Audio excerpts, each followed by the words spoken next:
Bonjour, donc comme convenu il y a quelques jours, je n'ai pas eu le temps de faire la vidéo avant, je vais donc vous présenter la différence entre un sling et un hamac. Alors, le sling, c'est un porte-bébé physiologique qui est composé de 2 anneaux en alliage d'aluminium, très résistant et qui ne se tord pas sous le poids de nos bébés. Je porte ma fille de 20 kg dans mon autre sling sans aucune difficulté. Donc un sling, c'est un grand rectangle de tissu d'écharpe de portage, donc tissu très épais et résistant. Donc voilà, hop, on ne me voit plus. L'extrémité opposée aux anneaux est large, ce qui nous permet un serrage pli par pli du sling autour du bébé pour un bon maintien de son dos et de sa base. Voilà. Et je vais vous présenter maintenant le hamac, porte-bébé non physiologique et qui est même dangereux. Hop, alors je le démonte pour bien vous le montrer. Et du coup, ça va me permettre de le remonter correctement. Donc voilà.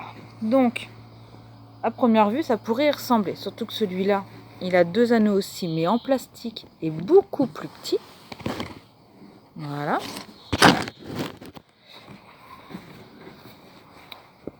Il est entouré souvent, mais pas tout le temps, de 2 boudins rembourrés. Et les tissus n'ont rien à voir. J'essaie de vous le montrer. C'est vraiment de la toile de coton comme un drap. Donc beaucoup plus fin et moins résistant. L'extrémité, là il y a les anneaux, l'extrémité opposée se resserre et se finit par une lanière. Certains hamacs n'ont même pas de lanière comme ça, ce sont des sangles comme un sac à dos que vous serrez. Vous savez, les sangles des bretelles, voilà, c'est exactement le même principe. Donc c'est-à-dire qu'il n'y a même pas d'anneau ou quoi. Vous avez juste à tirer sur la sangle, ce qui fait qu'il n'y a aucun moyen de réglage pli par pli du porte-bébé. Alors, maintenant je vais essayer de vous les montrer portés. Et il faut que j'arrive à le remonter. Chose qui n'est pas évidente à faire. Hop, c'est dans ce sens-là. Là, voilà. Alors c'est vrai que par contre, c'est à peu près le même principe. On glisse dans les anneaux. Voilà. Alors moi, par mon petit gabarit, vous voyez, la sangle s'arrête. Alors j'essaie de cacher. Voilà.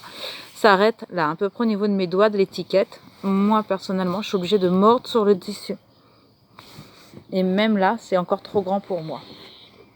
Je me mets debout. Je vais me reculer un peu pour que vous me voyez. Ouais, c'est bon, on me voit. Voilà. Alors, je commence par celui-là. Hop.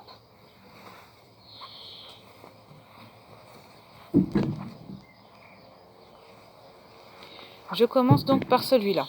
Alors, je vais vous montrer leur position vraiment de base que l'on voit dans les publicités et tout. Quand on tape sur Internet, voilà, porte-bébé, hamac ou tout ça, on voit certaines les positions recommandées, on voit leur utilisation. Et il y a une position qui est extrêmement dangereuse. Donc, je vais la faire avec mon petit poupon. Je vais vous le présenter. Hop, viens ici. Voici mon petit poupon Tom. Alors, il est que en couche en ce moment, parce que j'ai pas beaucoup de vêtements à sa taille. Hop, allez, viens ici, mon petit Tom. On va essayer de te mettre là-dedans. Alors, j'avoue que même l'installation donc en berceau, qui est vraiment l'installation de base, n'est pas facile à installer. Voilà.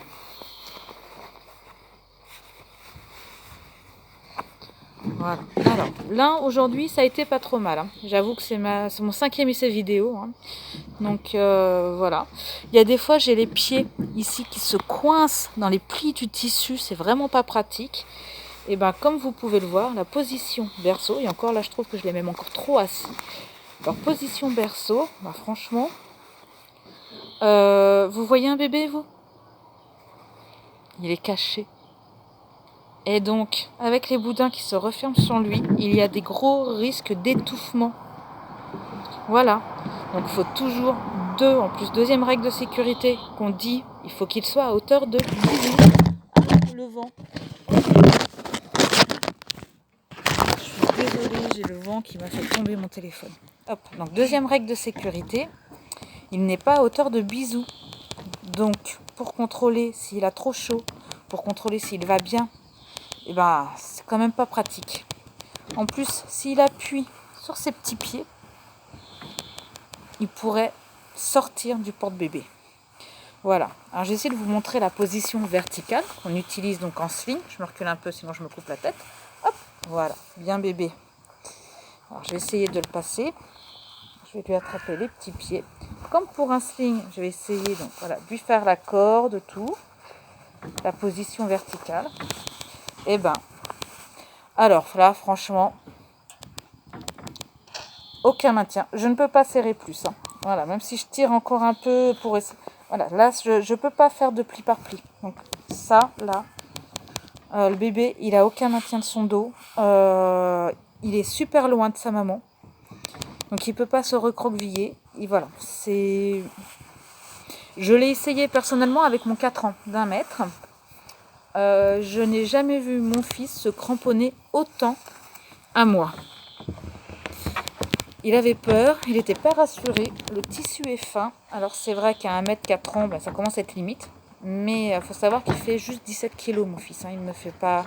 Et que c'est des porte-bébés qui sont recommandés, il me semble, pour certains jusqu'à 15 kg. D'ailleurs, quand on voit souvent les pubs, c'est souvent des bambins et plus des nouveau-nés dedans. Je pense qu'il y a eu des rappels à l'ordre et qu'ils le conseillent plus avec des bambins qu'avec des nouveau-nés. Donc maintenant, je vais vous montrer le sling. Et en plus, ça va permettre de refaire un petit point sur le montage du sling, vu qu'il n'est pas monté.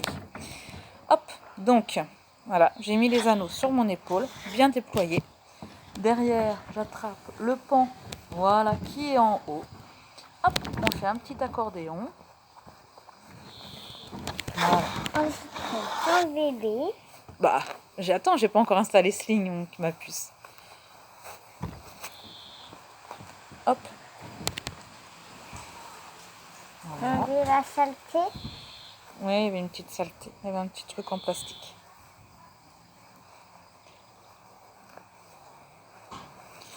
Voilà. Donc, on écarte bien sûr, son sling dans les anneaux. On met bien les coutures dans le bon sens. On fait bien le petit éventail.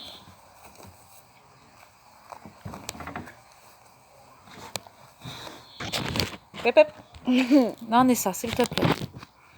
Alors, voilà, je regarde si la poche... La poche est assez grande, je le mets bien haut.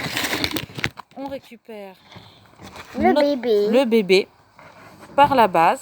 Donc j'enlève ma première main parce que sinon vous ne voyez pas. J'ai ma deuxième main sous les fesses, bien par la base. On peut lui parler, lui dire je vais te porter et on passe par le côté, ça fait moins peur. Voilà. Hop. Moi j'ai eu peur lorsque tu m'as porté, tu m'as mis la tête en bas. C'est parce que tu as un grand gabarit ma puce. Donc voilà. Donc on l'assoit bien sur la corde. Donc la corde c'est ça. C'est tout simplement le tissu avant qu'on le déploie. Ça fait un boudin. Ça permet de bien... Voilà. Hop. Viens ici toi. Voilà. Quoi que si je mettais de l'autre côté, on verrait mieux et ça ne me gênerait pas.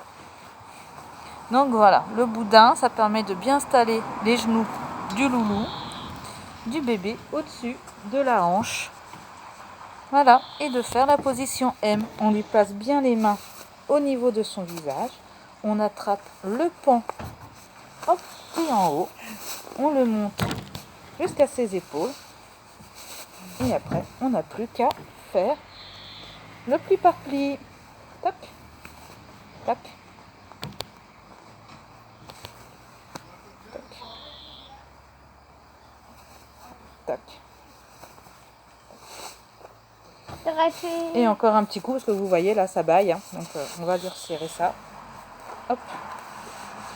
Alors, mon sling est encore neuf. Il a un peu de mal à coulisser. Et toi, voilà. Donc, voilà. Donc là, on peut voir, comme j'ai vu, j'ai fait un bon serrage pli par pli. Et du coup, le loulou, il a le dos bien arrondi, les genoux plus haut que le bassin, une belle position. Il est en sécurité, il est à hauteur de bisou. Il est même un poil haut là pour moi, vous voyez. Bon, voilà. Les mains au niveau de sa bouche, tranquille pépère. Et je pourrais même le placer mieux que ça. Voilà, si je remontais les anneaux. Voilà. Hop. Voilà. Il tient bien. Il est en sécurité. Tout va bien. Mais ça, non, tu sais que je veux pas. Ma puce, tu le sais. Donc j'espère que ce comparatif vous a plu. N'hésitez pas à le partager. Donc n'oubliez pas, le hamac c'est non physiologique et dangereux. Préférez le sling.